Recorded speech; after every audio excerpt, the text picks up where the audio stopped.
Silver gold unboxing? No, actually it's not. I'll tell you why in a second here.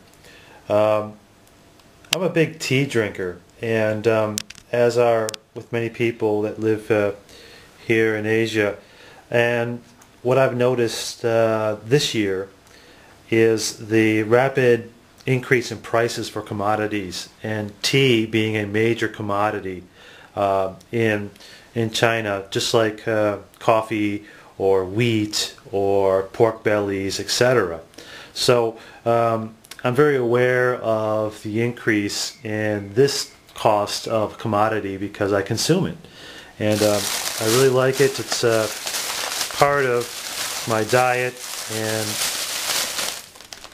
I highly recommend Chinese tea and herbs to be healthy. Here's two different varieties of tea that I usually drink. This is Longjing green tea from Hangzhou, and in this package here is Puh'er tea from Yunnan, and these are both from a premium tea merchant that I usually buy. So the prices are a little bit higher, but you can still do a comparison of prices from the same store that you've been buying from for years. So what's happened is that the price for tea this year has doubled from last year, nearly doubled. And that is my argument, a layman's terms, just a simple argument for saying that, well, gold and silver should also be double their price from last year, because if tea is doubled, sugar is now almost tripled, wheat, pork, other commodities have doubled or more since 1 year ago, then gold and silver are a great buy any way you look at it. So so you know, it shows that there's a suppression in the precious metals market, obviously. But you know, in 1 year, when you see a double in prices of commodities except for gold and silver, you know that it's time to get in and not worry about these daily or weekly dips at all, because it's the deal of the century.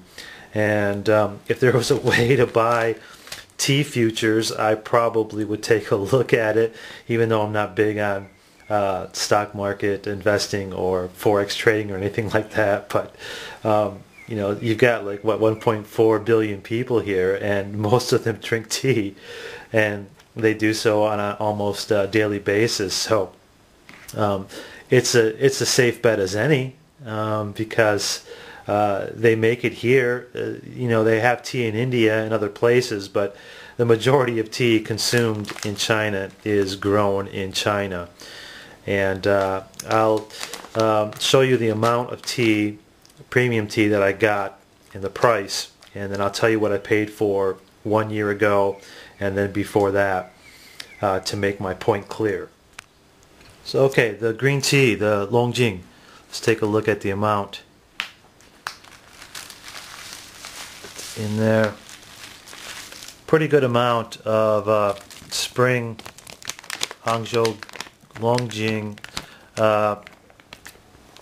mid to premium grade at one of the best tea shops around in this province. They have a chain, and I don't know if you can see it, but it's really well known and quite good. Okay, quite a bit, but not you know, a terribly large amount.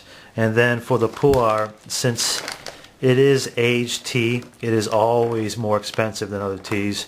This is 2003 Puh'er tea, and you can see there a decent amount, not a lot. But last year I would have paid about 50 RMB for this, 50, 60 maybe at the best, and probably about 50 for this green tea.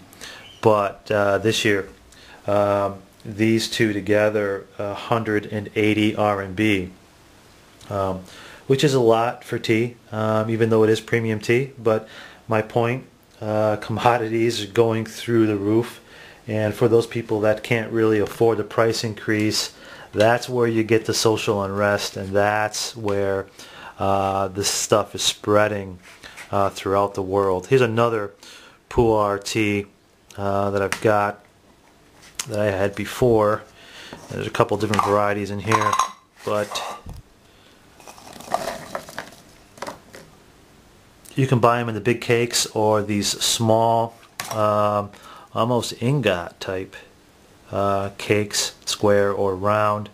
I buy them like this because I'm just an individual tea drinker. I don't buy the big cakes to collect or anything like that. That's for the guys with deep pockets. They collect Puh'er tea just like they did in the past in China, and they used to trade it as currency. And the older the Puh'er, the more valuable it is, and they keep it in humidors just like cigars. It's really quite an interesting trade, and a commodity that is not very well known around the world. People just think of tea as just black tea and don't know the varieties of the history. But anyway, yeah, so silver and gold add a value. Everything else is adjusting to the amount of money that's in circulation. So that should be, a very simple, basic reasoning as to why you should own physical silver and gold at discount prices.